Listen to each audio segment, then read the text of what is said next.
The Honorables, the presiding judge and judges of the Court of Appeals of the State of North Carolina. Oh yes, oh yes, oh yes. The Court of Appeals is now in session. God save the state and this honorable court.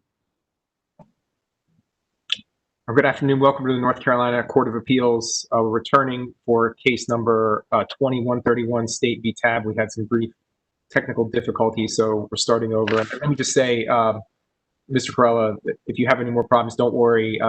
These are not the ideal situation for us to have an oral argument. Judges feel that way as well, but these cases are important. They deserve oral argument, and we don't want to delay, so we're going forward with them. But there's going to be technical difficulties, and we're going to stay here until we get it right because we want to hear from you. So don't worry about that. But I understand you've reserved 5 minutes for rebuttal, and we're prepared to proceed. So we'll hear from the appellant.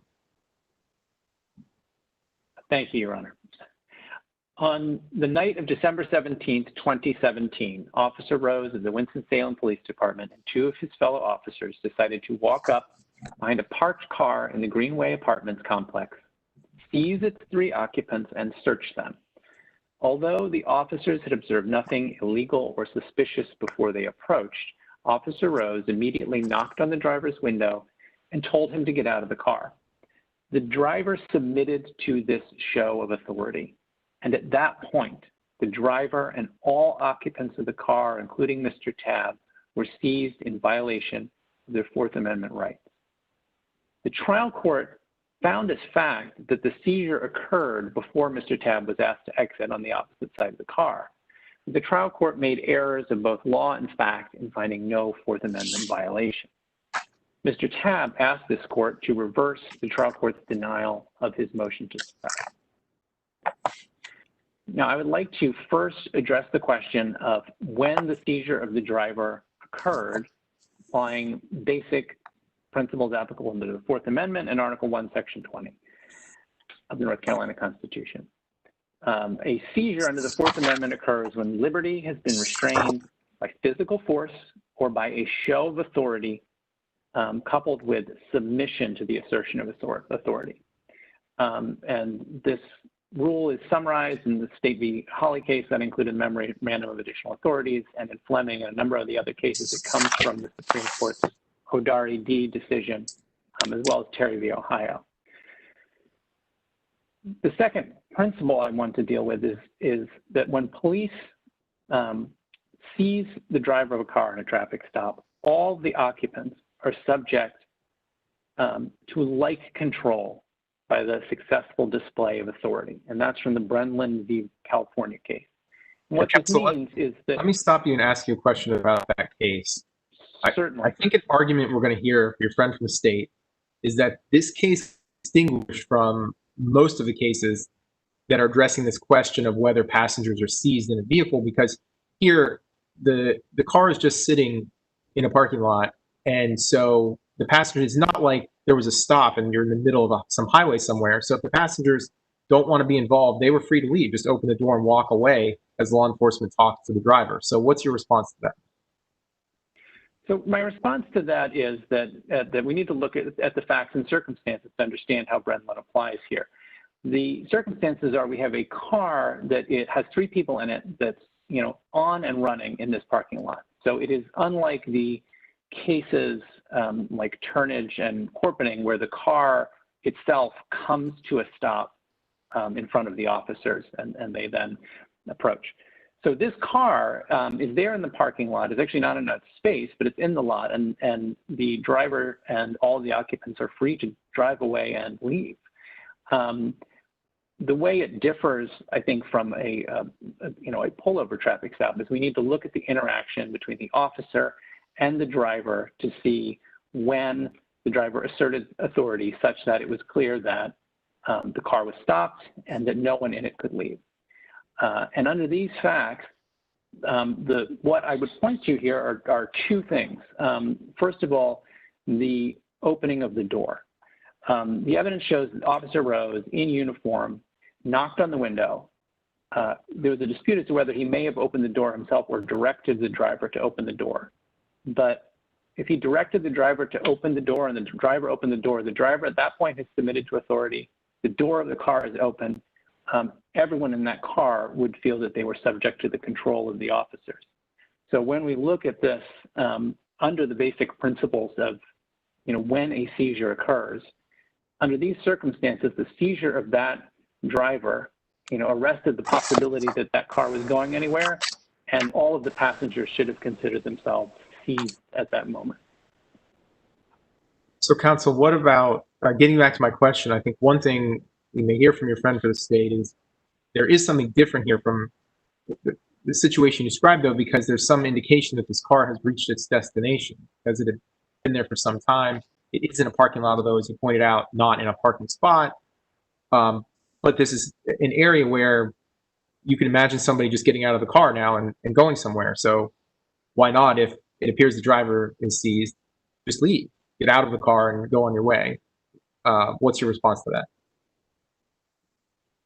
Well, in terms of whether the car has reached its destination or not, there's really no clear evidence as to what, from what the officers saw at that point, as to what the car was doing. I mean, all they could say is, well, we didn't observe anyone going to it or coming from it. They couldn't tell if someone was being dropped off or being picked up or just stopping for a moment in the parking lot.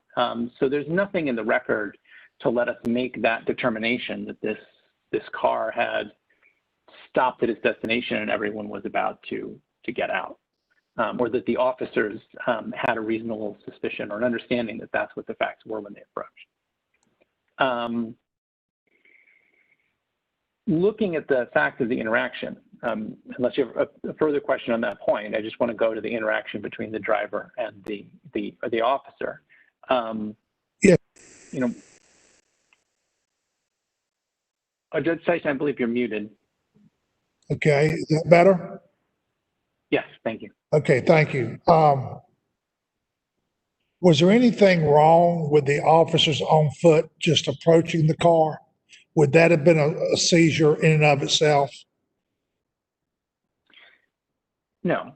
The fact that the officers walked up to a parked car does not constitute a seizure in and of itself. Okay, and if they observed contraband in plain view, would they then have been justified to take the actions they did and to seize the individuals? Well, that hypothetical that you posed, brings this within the cases, I think a little bit like Corpening and some of the others, where the officers do walk up and, in the course of just interacting and being there, see the contraband and then have a reasonable suspicion to proceed further.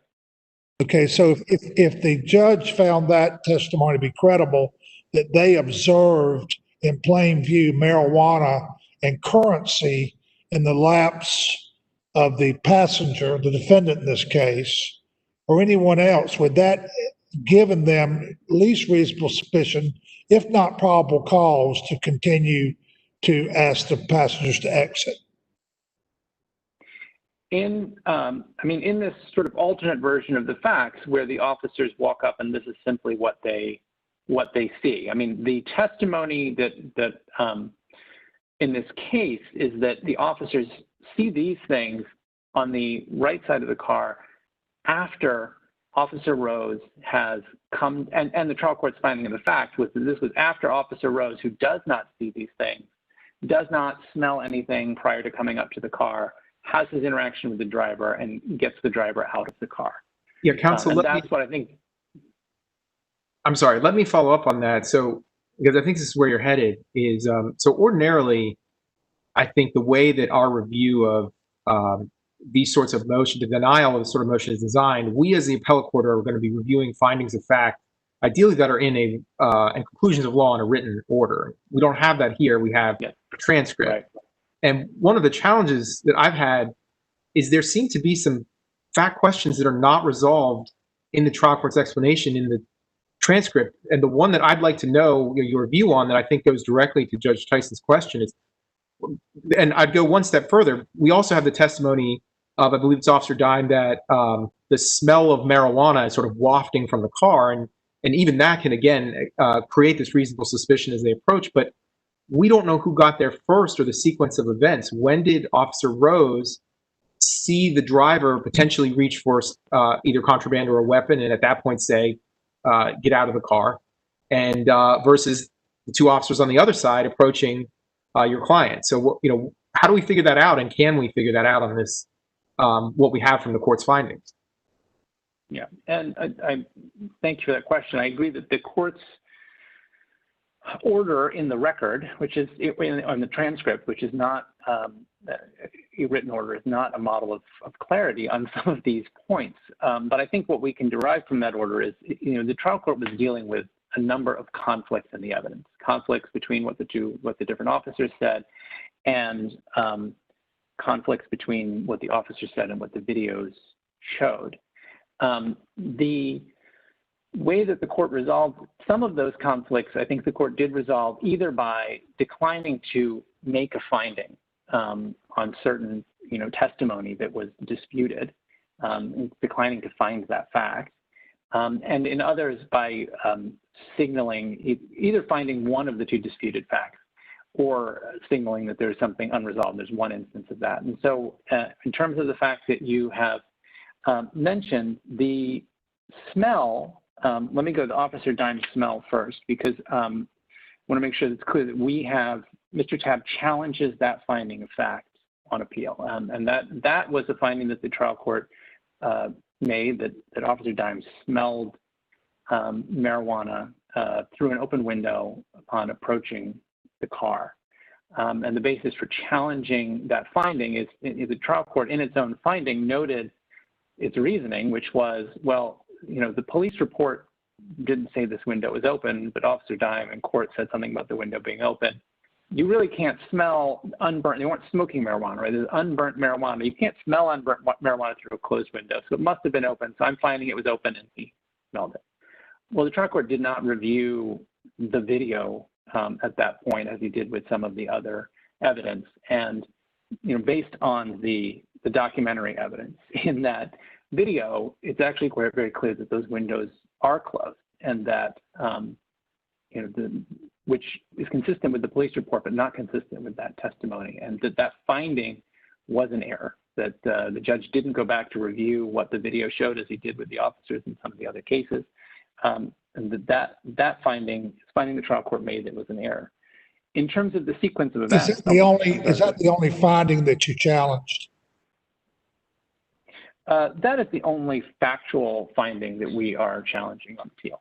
We're challenging the trial court also find that as they approached the vehicle, making a reasonable response to concerns they had, they detected a number of items in plain view within the vehicle, including a bag of green substance in the lap of the defendant who was seated in the passenger vehicle. You did not challenge that finding, did you? We did not challenge that finding. Now, that finding is not determinative in the context of the case, which includes the trial court's other finding that the driver was already out of the car before Mr. Tabb was out of the car. And is it your argument that if the driver's detained, all passengers are detained? That is our argument, yes. Do you have any authority for that?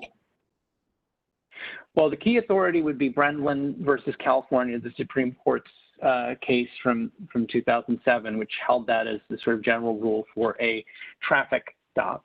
And as it was discussing in response to some other questions, I believe that should apply under the circumstances of this case, given the way the court reasons through that. Although the vehicle wasn't stopped from being in traffic, the actions of the officer effectively stopped that vehicle by getting the door open and the driver out of a running car, and at which point Mr. Tabb would have had a reasonable expectation that he was not free to leave or to deny the officer's request, and that he and the other passengers were also seized at that moment. If your client had currency and marijuana in his lap in plain view, would that fact have been sufficient to justify his arrest?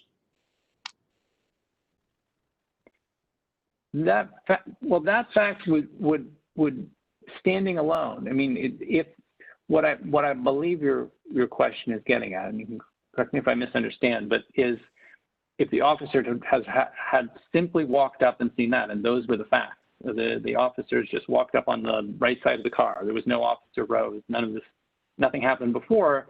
They walked up and they see that, we would have a different case where obviously the plain view of the drugs, I mean, the officers could have just been walking by and may have seen that. In that case, yes, they would have reasonable suspicion. And that finding of fact by the trial court is, you did not challenge that, and that is binding upon us, correct? The finding that the officers on the passenger side saw those things, we did not challenge and is binding. The officers, the two other officers who subsequently approached did, once they got up to the car, see the contraband. You know, at that point they did. But the issue here is that the seizure, the unconstitutional seizure, occurred before that happened. And the trial court made at least one finding that supports that, which is that the driver, based on the video, this is an instance in which he rejected the officer's testimony. The officers were testifying these things happened simultaneously, and Officer Boyles was testifying until he was impeached multiple times in the video that the driver was still there. Ultimately, the trial court rewatched the video and determined that the driver was out of the car by the first shot of the body cam videos from the other side of the car, where they are, arresting or asking Mr. Tabb to get out of the car. So that places the trial court's findings, I think, place the interaction with the driver prior to this. And reviewing the documentary evidence in the videos, it is actually even further prior than what that finding suggests, in that. So, counsel, is it your position? Well, let me ask it this way. Officer Rose seeing the driver reaching for something and saying, "Get out of the car," was that a Terry frisk? What in your view is going on there at that point? Well, at that point, I mean, again, the trial court didn't make a finding to support that decision, and there was definitely a conflict about that testimony, and that nothing was ever found there. Also, that the officer's testimony was not that the officer saw a weapon or drugs or anything in particular, or even that the movement was necessarily in response to the officer, but just that he moved his hand to the console. So I would say that would not support a Terry stop. Because the reason I asked the question is, if you have what begins as a consensual encounter with someone as a law enforcement officer, and then for some reason you think there may be a weapon and you just want to be sure, and you engage in this Terry frisk, and then you find during the Terry frisk something to be some sort of illegal, the contraband, drugs and so on, and you know that's what it is, then there's certain situations where that at that point there's no constitutional violation. It's a reasonable search at that point to say, well, now I found this thing. And I guess where I'm heading with this, my question is, if the state argues that this initial seizure of the driver was for officer safety, and sort of akin to a Terry frisk, and then at the same time the evidence is that the officers on the other side at that point reach the window and see the contraband, isn't that an awful lot like finding it during the Terry frisk and it therefore being admissible, not being excluded? Well, if the officer, I mean, it would be similar if this could be viewed as simply a Terry frisk of the driver. I don't think the facts and the findings of facts support that conclusion here. And both because there's no finding regarding that, hand movement, or that there was any real fear for officer safety. The testimony was ambiguous about it. There was never any physical evidence to support it.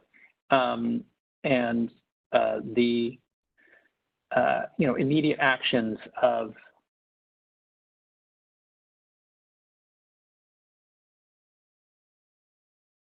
my back. Apologies there. I think that cut out for a second. The immediate actions of Officer Rose are, that this was an unconstitutional seizure of the driver.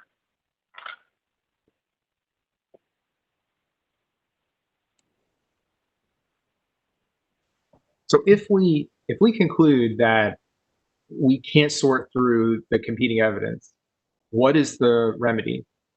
I mean, do we vacate and send it back for more findings? I mean, what's missing, this isn't a case where we're necessarily concluding that as an appellate court that the evidence would not support the court's ruling. We just, typically it's for the trial court to resolve disputes of fact in a motion to suppress like this, and that didn't. If we conclude that didn't happen here, what do we do about that? Well, it depends in some cases on what the dispute of fact is. One of the errors that the trial court made was in stating the burdens wrong at the end of its order, and saying that Mr. Tabb had the burden by a preponderance of evidence, whereas we need to look for is the burden on the state to show in the totality of the circumstances that this was permissible. And so in that sense, if there is not a disputed fact, but basically a missing fact that the trial court wasn't willing to make that finding, and it's a finding the state would need to show that it was constitutional, then I think Mr. Tabb should prevail. There's one point in the court's order where the court leaves something ambiguous on the record, explicitly, in regard to whether the Officer Rose directed the driver to open the door, or the driver simply opened the car door when they got there. I think that I would argue that based on the trial court leaving, not resolving it in favor of the state, that there could still be a determination there that that the order should be vacated, that it was unconstitutional, that this was a show of authority to which the driver submitted. If this court determines otherwise regarding that fact, then that may be something that needs to be sent back to the trial court. I do think this court can resolve it. And the other factual issues about okay, so that dispute, I'm glad you brought that up, because that to me is a great example. How would we resolve it? I mean, isn't there competing evidence about whether or not the officer opened the door, or whether the driver opened the door? Well, there's two. Yes, there was competing evidence on that, and there was actually a third possibility. Yeah, there was the officer opening the door, the officer directing the driver to open the door, and then the driver opening the door. And the trial court noted, I think this is on page 71. There are the way the trial court put it is there are inconsistencies in regard to whether the officer simply knocked on the window and the driver opened the vehicle, or the officer knocked and directed the driver to open the door of the vehicle. That is certainly something that does go to credibility of the witnesses. I would say that I think this court could resolve it by looking at the burdens here. The court has not been willing to accept simply the fact that the driver opened the door. So if this is a determinative fact, I think it could be resolved still in Mr. Tabb's favor. But again, that I think would be the only real example in the order where there's something that if this court were to remand and ask for the trial court to make a determination, it could. Mr. Corella, does it make any difference whether the door was opened by the defendant or by the officer or by the officer's direction? Isn't that after you observed the hand movement? Didn't all that occur after the hand movement by the driver? That's not at all, I don't think that's at all clear from the record. And again, as I said, the hand movement as described, I don't think doesn't support immediately getting the driver out of the car.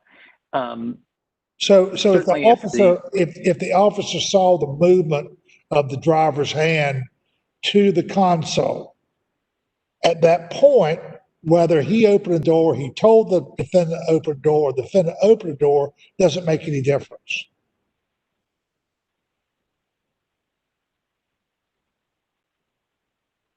Well, if you're, I mean, I suppose if you were saying that this was, if there was at that point, if you would accept, if you're starting with the premise that at that point there is a basis for a Terry stop, I mean, those would all be different variations of the seizure, and the question becomes less important. However, I think that it's not a Terry stop, and the issue of when the officer sees the driver is important here, and that there weren't findings by the trial court to support a Terry stop, nor I think does the evidence really support it, that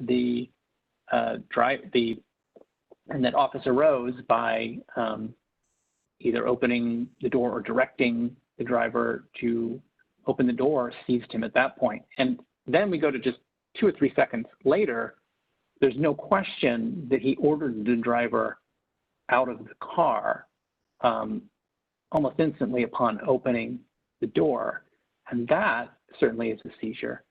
And the trial court did not make any finding. The only finding the trial court made regarding smell of marijuana was about Officer Dime on the other side of the car separately, which is the finding we challenge. You know, there was some testimony from Officer Rose about possibly smelling unburnt marijuana, but that's something the trial court did not find as fact. They only found. Are the two passengers' status, the woman, the female on the back street, and your defendant, is their status, is it absolutely linked to the driver, or is it not separate and independent? Was there anything, even if they caused the driver to open the door and he stepped out, why does that have significance for your client on what they did to the driver? Because at that point, my client would not have reasonably believed that he was free in any way to terminate the encounter or go about his business. You know, this was effectively a stop of the car when you've got it's the car that's on with 3 people in it. The door is open, the driver's out, the car is stopped. Let me be sure, the car was already stopped when the officers approached. There's no dispute about that, correct? No dispute about that. The car was parked, yeah. Right. Well, it was in the middle of a driveway. It was not in a parking space, correct? That's correct. And the engine was running. Yeah. So it wasn't parked in a parking space. It was in the middle of a driveway with the engine running. Yeah, in the middle of a park. Yeah, it's described as a parking lot, but yeah. Okay. So again, my question is there anything when they first approached the car that would have prevented your client from getting out and starting to walk away? What prevents my client from getting out and starting to walk away is what occurs with the driver. Prior to that point, I don't think they had any idea that any officers were there. But Officer Rose appears at the driver's side, takes those actions, shows his authority. The driver submits, and at that point, Mr. Tabb and everyone else in the car is seized. Well, the fact that marijuana and currency in their lap when the officers, I agree with you, they probably didn't anticipate the officers being there, because I don't think they would have behaved the same way they did if they knew the officers were there. They wouldn't have had the drugs out and the money out, I don't think. Right.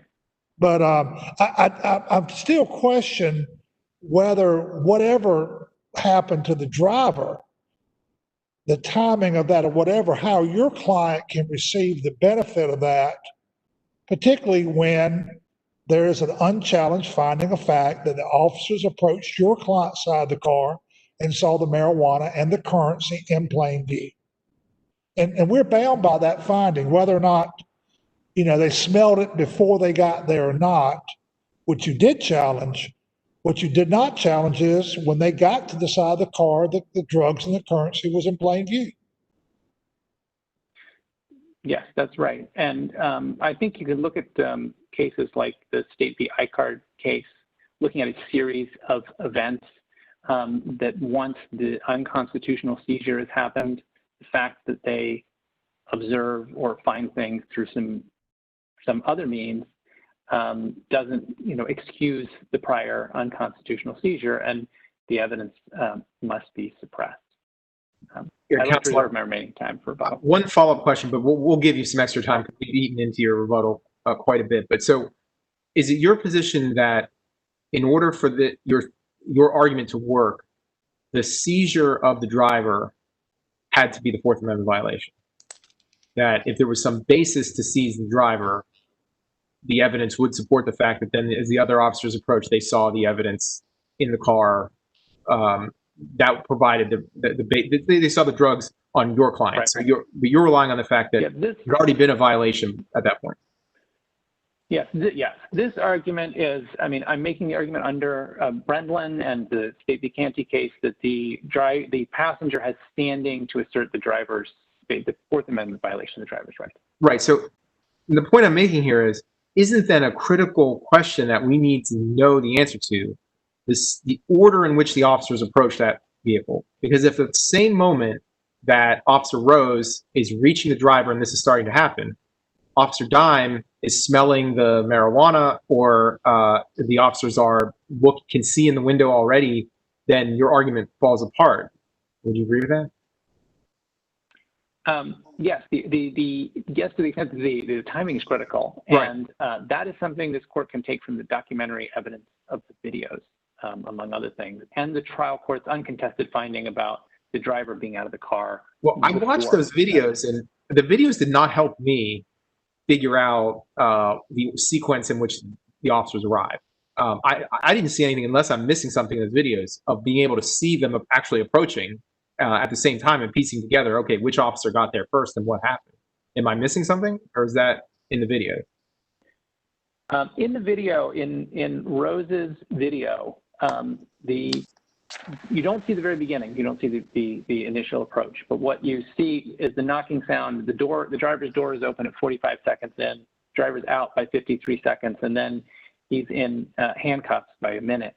At 56 seconds is the point at which you can see across the car twice.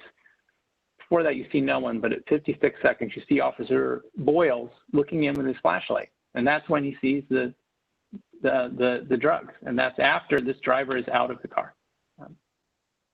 But we don't really know. I mean, the wafting marijuana is a problem still, though, right? Because that's something. And that's the finding. That is the finding of fact that we have challenged, and I think it is an important finding. Right. So, and one more question about that is, I did not see anything in the videos that would have excluded the possibility that the window was rolled down, and as the officers approached, the window got rolled back up again.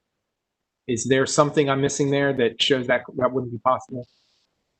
Well, the first frame in which the window is closed is 2 seconds into that video. So it would have been, and there's no testimony about the window being rolled up. So it would have been very difficult for it to have been down when they were close to the car, given what the video showed. Right. But that's what I'm wondering about, is maybe what the trial court concluded is the only way that he found the officer's testimony credible. And so the only way to piece that together is the window must have been down, and then it got rolled up at some point just before the officers got close enough that as you can see in the video, they can see into the window. And this court is very cautious about overriding findings, including reasonable inferences that can be made by the fact finder, which here is the trial court. My bigger concern is that I'm just having trouble looking at all this evidence and dealing with what could possibly be competing evidence, and sort of feel like the trial court should have been the one to give me this timeline based on all the evidence, not that I'm trying to figure it out based on competing testimony. And if the court does not, we'd ask this court to overrule the motion to suppress, but if this court feels that it needs to resolve some of these credibility issues, then we would ask the court to remand to the trial court with directions as to the critical facts to be resolved. Thank you. Right. Thank you, counsel. We'll hear from the state. Good afternoon. My name is Liliana Lopez with the Department of Justice, and I am here on behalf of the state. I'll start with the way the defendant frames this entire case. He frames and argues that the officers essentially just crept up and surrounded and approached and seized these people out of the car without any kind of legal justification or reasoning However, the facts simply do not support that argument and contention. This is the type of case that is going to come down specifically to the facts and what happened. And what happened here is that there were 3 officers on foot patrol at the Greenway apartment complex, which is a high crime area that they know to be full of quality of life crimes. There is evidence that the officers have investigated numerous crimes there, including narcotics, guns, prostitution. These officers have knowledge and experience that a lot of narcotic sales within the complex are done inside of cars, as well as prostitution and other types of crimes. Ms. Lopez, Yes. is there anything in the record, and this is something that struck me when I was going through the briefs, that shows that any of those observations they made or arrests that were made ever led to a conviction to establish this as a high crime area? All I see are allegations in the record. There is nothing in the record that states that it has led to actual convictions or prosecutions. It just that all 3 officers testified that they have all made arrests and have responded to numerous citizen complaints in that area. Okay. But nothing in the record at all showing any arrest or any adjudication of any crimes in that area. There is in the record arrests. All the officers. I'm sorry, not arrests, convictions or other adjudications of guilt or. No, Your Honor. No, there's nothing in the record that states any kind of statistics about prosecutions or convictions. Just the officer testimony that each of them testified that they have responded to numerous complaints and have made several arrests, ranging from narcotic sales to trespass to assaults to prostitution to gun charges, but nothing in the record that indicates specifically prosecution or convictions. And there's nothing in the record either that indicates whether this location is a high crime area, a crime with a medium crime area. Nothing statistically to say what was meant by the officers in making a legal conclusion that it was a high crime area, correct? I believe all 3 officers testified that they did not have their arrest histories in front of them and could not specify just how many, other than they themselves have witnessed and have performed and arrested several citizens in this area for what they call quality of life crimes. The record that I saw showed it was identified as a known area. It didn't say high crime area, it says a known area for drugs and prostitution. Is that correct? Your Honor, I believe on page 35, Officer Rose testified that it was a high crime area known for quality of life crimes.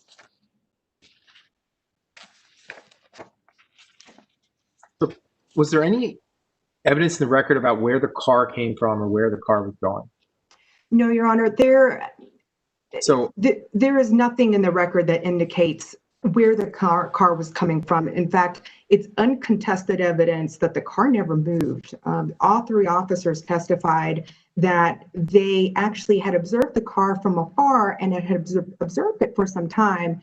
Couldn't quite specify just how long that they observed it, but all officers testified that they observed it for some time and never saw it move, just that it was parked in the parking lot, not in a space, just kind of parked randomly, if you will, and never moved. They also testified that they never saw anyone coming or going. There is no evidence to suggest that the car ever moved or was ever in motion. So one thing about that, I don't then know where, so if one argument your friend for the defendant can make here is this case is very much like the cases where there's been a traffic stop and just on a highway, and the seizure of the car is the stop, and the seizure of the driver is a seizure of the passengers as well. And here, if we don't know anything, it's the state has the burden here. And if we don't know anything about why the car's here, where they're going, how can we know that the passengers, if the driver was seized, would have felt free to just walk away. I mean, you just made the point that this is a known high crime area. So maybe the defendant and the other passenger would not want to just step out of the car and start walking around. So, is the state opposing this theory that a seizure of the driver would also be a seizure of the passenger? At this point, the state would be opposing that contention. The defendant argues that this case is analogous to the Murray case. I believe the defendant cited Murray in that in Murray, that particular officer saw a car in an area where I guess there wasn't a lot of traffic and then initiated a traffic stop. And the officer in Murray conceded that he had no reason to stop the car, other than the car was maybe in an area that it wasn't supposed to be. But that's not what happened here. This wasn't what the state would contend, that this wasn't a traffic stop. The vehicle was never in motion. It never moved. The evidence is uncontroverted that it never moved.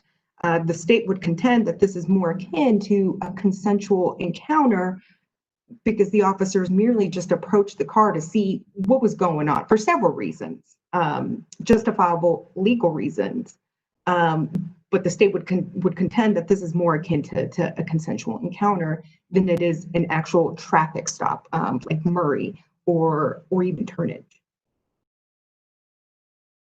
Would you agree that if the driver's unable to leave because the driver's been seized, and the only way that the defendant can leave is for the driver to drive the car away, that the defendant's also unable to leave in that situation because of a seizure that from the state? Would you agree with that?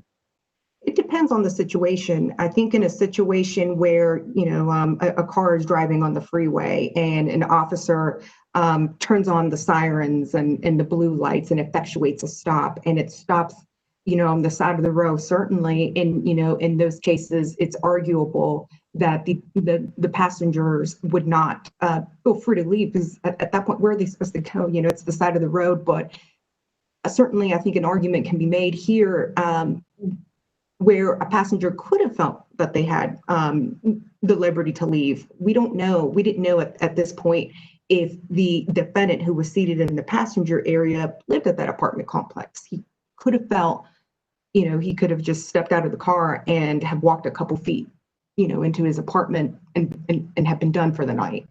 I would contend. Well, that was sort of I'm sorry, Your Honor. I'm sorry. That question is since the state has the burden, I mean, the state have to be the one to have some evidence to resolve that question. If all we can do is speculate, aren't we required here to say, well, then we could have to assume that they would not have wanted to get out of the car and just walk away in this place where they have no idea where they are. So the only way they can leave is to leave in the car. If the driver of that car is been seized, that means they're not free to leave. Assuming that they weren't free to leave, assuming that the defendant felt, I cannot leave this car, then we look at it this way. What factors led to the seizure of the driver? And I would contend that even though the defendant could not leave, at that point, Officer Rose had articulable and reasonable suspicion to seize the defendant based on several factors. The high crime area, the time of night, it's midnight in a high crime area. The car is sitting there, not running. It's kind of parked randomly, sitting there with its lights on, running, which is unusual. Rose then approaches the front passenger's side of the vehicle, and immediately, Officer Rose says he immediately saw the driver's hands go in between the center console and the seat. This is before he saw this before the driver opened the door, and it's on page 36, line 8, where Officer Rose says the driver opened the vehicle. Oh, I'm sorry, opened the door of the vehicle. After the door of the vehicle opened on the driver's own volition, then Officer Rose smelled the odor of marijuana. So Officer Rose, by the time he actually asked the driver to step out of the vehicle, had already seen a number of factors and was able to testify and articulate specific facts as to why he asked the driver to step out of the vehicle and thus seize him. So at that point, even if the driver had been seized, the officer had reasonable suspicion to seize the driver, thus had reasonable suspicion to seize all the other occupants as well. Isn't there some evidence in the record that suggests that that Officer Rose did not smell the marijuana until after? Well, so let me put it this way: that he had already instructed the defendant either to open the door or to get out of the car before he smelled the marijuana. Did the trial court resolve that question? I mean, do we have findings about what actually happened here on that question? The trial court states that it was difficult to determine the precise timing with respect to the point in time in which the driver's door was opened and the driver exited the vehicle versus the timing with respect to the removal of the passenger. The trial court does conclude that the driver had already stepped out of the vehicle on the other side. However, the court never made an actual finding of when the driver was actually seized. Is that a crucial problem then, given what we have here, that we don't need do we not need a resolution of that before we can even get into the legal consequences of that? At this point, no, because the case law indicates that officers can approach individuals and ask questions and it not be a seizure. Bostic supports that, Royer supports that, Eichert, Johnston, Turnage. A seizure only occurs when an officer, by means of physical force or a show of authority, restrains the individual. And then, even then, that individual must submit to that show of authority. At the earliest, the seizure occurred after Officer Rose saw the front passenger and seated in the driver's seat make a furtive movement after he smelled the odor of marijuana. At the very earliest, that's when the seizure occurred. At the latest, it's when Officer Boyles and Officer Dime saw marijuana and cash displayed out on defendant Tabb's lap. Is that a timeline and earliest and latest set out by the testimony or set out by the findings of fact that the trial court makes in the record? The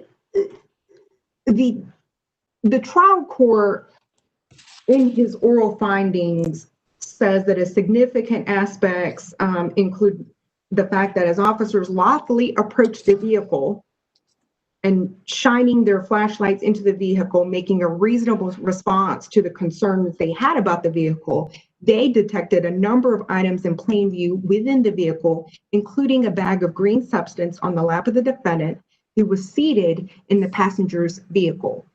Based upon that, my conclusion is that the officers had reasonable suspicion to request that the defendant exit the vehicle so that they could investigate the matter further. Well, that's the finding of fact I asked earlier that's not challenged. Is that correct? Yes, Your Honor. So we're bound by that finding. So unless defendant can tie himself in some way to the driver, that finding in and of itself would provide the basis to, that would give them reasonable suspicion, if not probable cause, to arrest defendant, would it not? At that point, Your Honor, I would argue that the state is well past reasonable suspicion and has probable cause to believe that a crime has committed. A plain view observation of contraband would provide probable cause. Yes, Your Honor, that alone would provide probable cause, but that's not even the only evidence. There's also the plain smell of marijuana as well. Well, they challenge that finding of fact. They challenge that the finding of fact before that the trial court made that the window was at least cracked, that it was green marijuana, not burning marijuana, and the smell of green marijuana would not be obvious outside the car unless the windows were open. That is the finding they've challenged. But they didn't find the challenge that when the officer approached the side of the vehicle, they observed contraband in plain view. We're bound by that finding. That is correct. So is that enough, regardless of the driver? Standing alone, that's enough. Well, for probable cause. Certainly, reasonable suspicion, which is a much lower standard than probable cause. But at that point, the officers had probable cause to make an arrest of the So defendant. at that point, the only thing that would save the defender or allow him to challenge that would be that he is tethered to whether or not the driver was seized correctly, or if there was a basis on which to seize the driver, right? I believe that would be his strongest argument, to contend that the officers unlawfully approached and that approach was illegal in the first place. But the law states, both North Carolina law and both decisions from the Supreme Court, United States Supreme Court, conclude that officers can approach individuals to ask questions, and that a seizure only occurs after a physical force or show of authority. And even then, defendants must submit to that show of force. I want to explore that just a little bit more on the relationship between the defendant and the passenger. Is the state's position that we should treat this case differently from the cases that happen on the roadside just because it's in a parking lot with a running vehicle? I think the facts here gives rise to the argument that it should be treated differently. The defendant tries to analogize the facts with this case with the case in Murray, but these are much different facts than the case in Murray, just because in the case of Murray, that officer saw this car driving down the road where he thought it was odd for that driver to be at, and even testified that I had no reason to stop him because I checked his registration and it checked out, ran his license and it checked out, but he decided anyways to stop it. It's much different. It's a much different case than this case before us. Have courts ever made a distinction between cars in a parking lot and cars on the road in applying the automobile exception in general? Can you repeat the question? I'm sorry. The automobile exception, which will allow for the search of these vehicles, has the Supreme Court or our courts ever applied the automobile exception differently to a car in a parking lot versus a car on a highway or a road? I'm not sure, Your Honor. Thank you. Would the distinction not be if the vehicle was stopped by the officer as opposed to them approaching a vehicle that was already stopped? A distinction can be made, and that's what's so important about turnage, because turnage makes that distinction. Turnage makes the distinction that the officers did nothing to stop that vehicle. In turnage, the officers already saw what they had thought to be a disabled vehicle on in the middle of the road. And the court in turnage was very careful to point out that the officers did nothing to make that vehicle stop. Yes, but we just don't know, and I think the response your friend for the defendants they make is, without that information, it could have been that this car, they were lost. They tried to stop for directions, as the state keeps pointing out. This is a high crime area, so certainly the people in that car are not going to feel free to just open the door and wander away somewhere where they have no idea where they are. The only way they can leave is in the car, and so it's really no different than being stopped on a highway or anywhere else, unless there's evidence that they've reached their destination or for some other reason that they could be expected to leave the car. They're not going to leave, and there's just no evidence either way in this case, right? Well, sure. So there is no evidence in the record as to defendant Tabb. However, there is, I think, the back passenger, and I have forgotten her last name, but her first name is Nautica. And I believe one of the officers testified that he spoke with Nautica, and she indicated that she lived there. So certainly, Nautica could have exited the car and have walked out back home because she did stay at those apartments.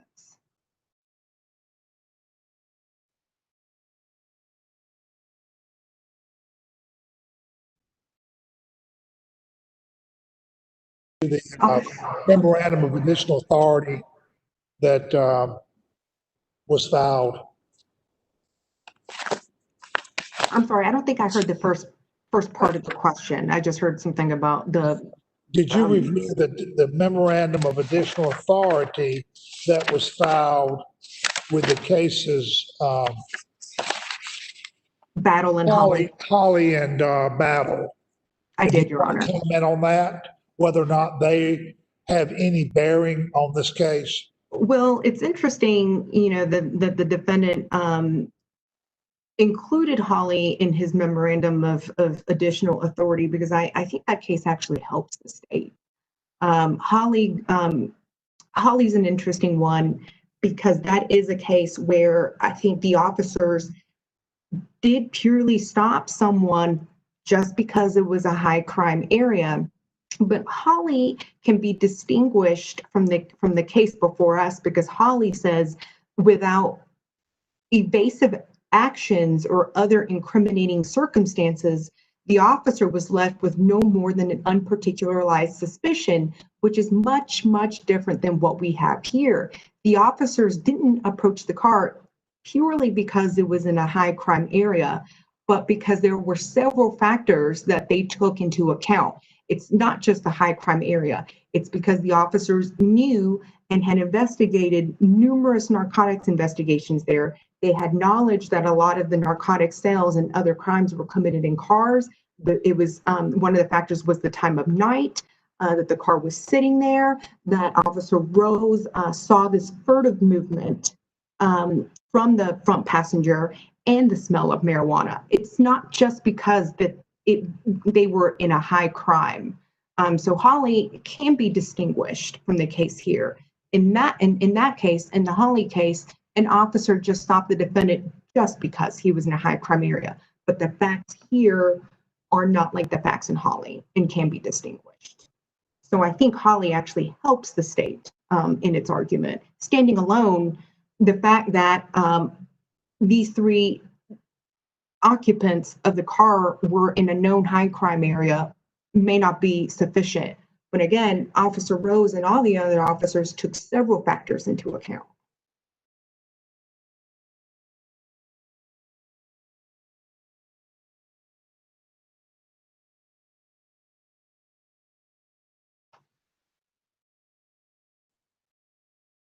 To address, you want to address the defendant's argument that we should review his claims differently under the state constitution as opposed to the Fourth Amendment of the Fifth of the U.S. Constitution? Well, Your Honor, before I answer that question and get into details in regards to that question, I first would like to state that argument is not properly before the court, since the defense counsel did not make this argument at the trial court level. I have reviewed the record. I have reread the defendant's argument before the court after all the evidence, and he failed to raise this argument. But to answer your question, Your Honor, this is not the type of case where the officers just walked up to this car with no reason and yanked people out of a car and searched them, Your Honor. You know, there is a careful balancing act that this court must take into account. The citizens' right, against intrusive searches and seizures, but it must also weigh the officer's job. An officer's job is not purely to make arrests and put people in jail. Part of their duty is to ensure the safety of all its citizens, including the Greenway apartment complex. There is evidence that there have been numerous complaints from citizens and numerous calls from service from citizens about problems within the Greenway apartment complex. And officers have the duty to respond and ensure that they're safe. This would not be tantamount to a generalized warrant or would give officers the opportunity to stop defendants and frisk them or search them the state would contend that the North Carolina Constitution still protects its citizens against unreasonable searches and seizures, much like the United States Constitution does. And officers still have to have reasonable suspicion in order to seize a defendant or detain a defendant. Let me ask about just based on the preservation concern. I'm looking at record page 12, paragraph 3, where it appears the defendant is clearly arguing, he says, the Constitution of North Carolina. Is it the state's contention that that's not enough to preserve the North Carolina constitutional argument? It's not within the oral record. That's the only record, or that's the only evidence, I guess, in the record that suggests that he's making that Fourth Amendment argument, but doesn't specify, just covers and says for Fourth Amendment purposes and under the state of North Carolina. So we would contend that it's not properly before the court, but we would also contend that if the court considers that argument, that it still does not, it's still not one of those cases where officers just approached a car without legal justification or reasonable suspicion or unlawfully. So just so let me just ask real quick, is the state aware of any cases that would suggest that laying it out in the motion to suppress would not be enough to preserve it, given that this was a plea and not something had to be preserved again later at trial? I'm unaware one way or another. Thank you. on that, so I think leads to my question, which is if the existing jurisprudence is that the Fourth Amendment and the state constitutional protections are coextensive, what I'm hearing the state arguing is if a defendant's going to make an argument that actually the protection under the state constitution is broader, that argument, you have to actually assert that argument. You can't just bring an argument of an unreasonable search under the Fourth Amendment and the state constitution, or we'll just interpret that as applying the existing jurisprudence, not expanding the state constitutional protection. Is that the argument you're making? It's not specific, and so that would be the argument that I'm making. The Fourth Amendment is so broad; it can be search, it can be seizure. It's such a broad question. It's not enough to just say the Fourth Amendment and the North Carolina Constitution.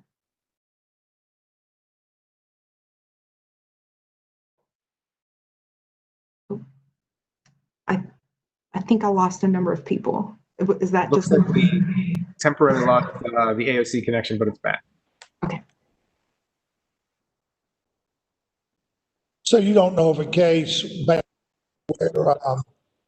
a citizen of North Carolina is afforded greater protections of the state constitution on search and seizure than the citizen has under the Fourth Amendment. Is that correct?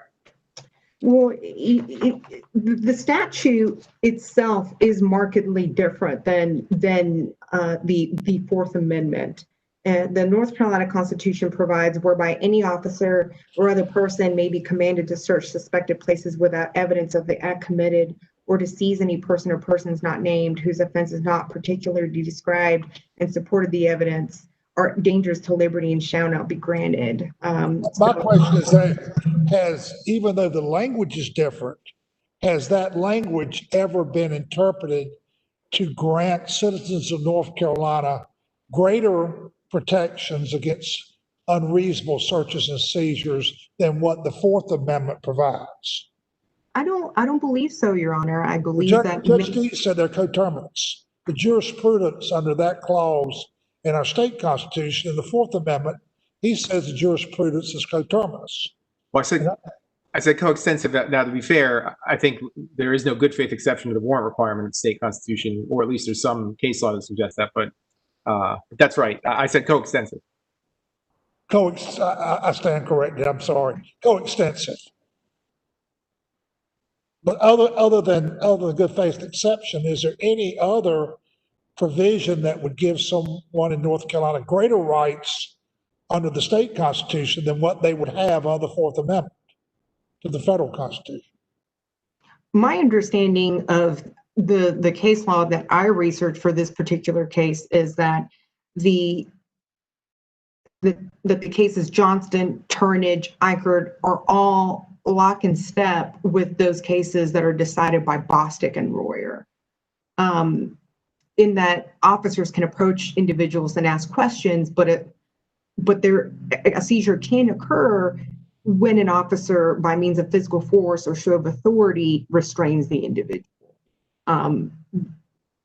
There are many cases that support in North Carolina the Supreme Court cases that say that officers can't approach individuals and ask questions. Thank you. I believe I may be out of time.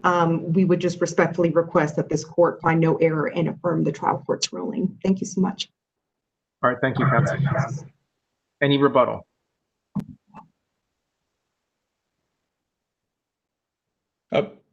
You're on mute.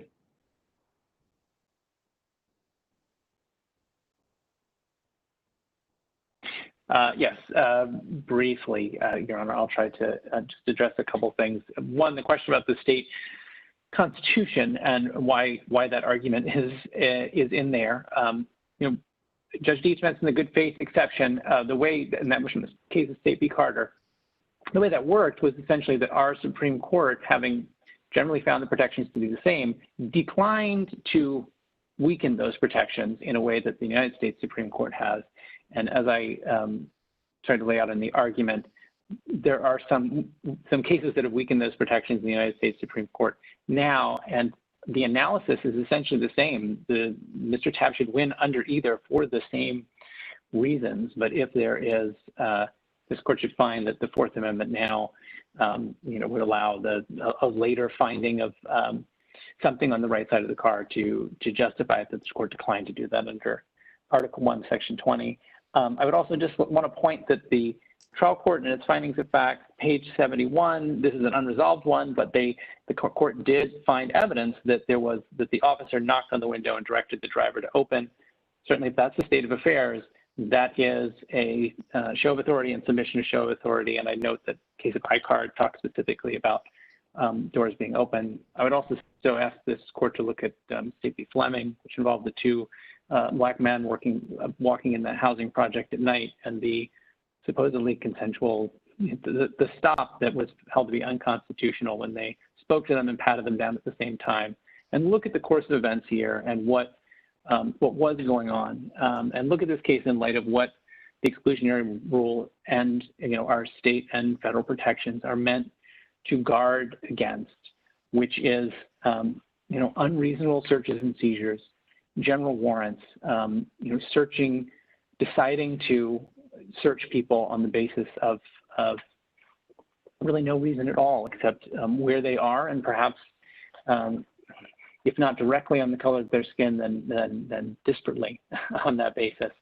And I note that Officer Dime used the words reasonable suspicion, talking on page 48 of the transcript, talking about just having seen the car there when they, again, couldn't say how long they'd seen it, didn't see anything suspicious, just because of where the car was in that neighborhood at night. They thought they had reasonable suspicion to search anyone, and that's not the law. And it is important that this court guard against this kind of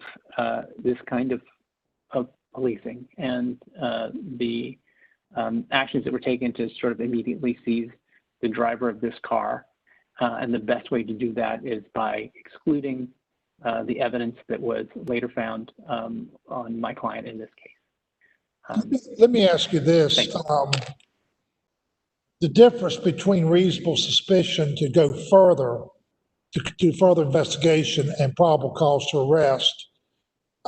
If you're after midnight in an area where there is known criminal activity, drugs, prostitution, based on prior arrests by all three officers and calls for assistance from all three, and you see a car running not in a parking place, but just sitting there for some period of time, and would that not give the officer a reasonable suspicion to approach the car?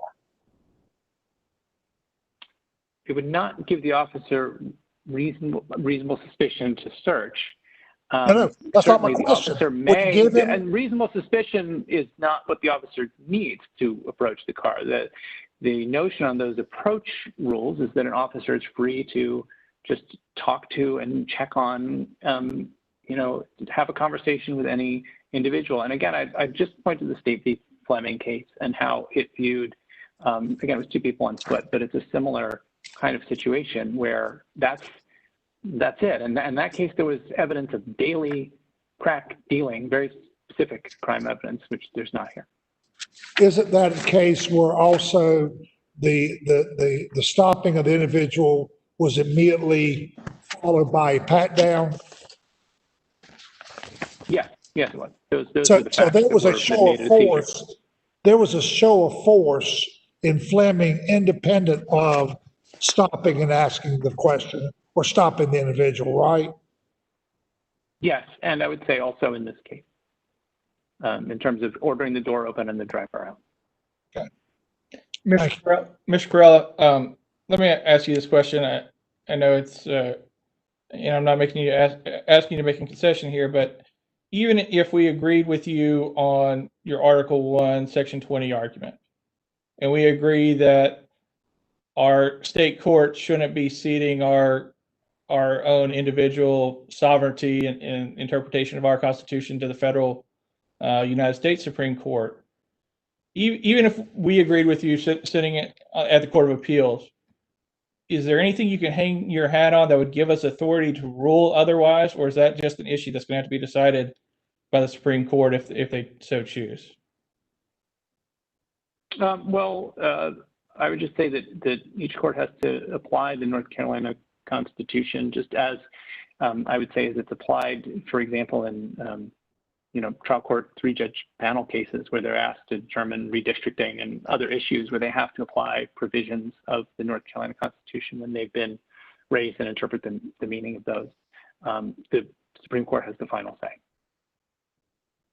So it would be the defendant's position then that this avenue has not been foreclosed by the prior rulings of our court or the North Carolina Supreme Court to consider this issue anew outside of the situation where the Fourth and our Constitution run together. No, Your Honor, but my hope is that second argument is unnecessary because I think that the analysis that applies to both means that Mr. Tabb should prevail under either provision. Thank you, sir. Thank you.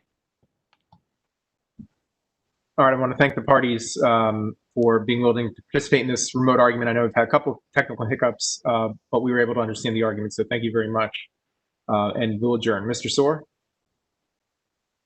This session of the North Carolina Court of Appeals is now adjourned. So you're free to both sign off, parties, whenever you're ready. Thank you. Thank you, Your Honor.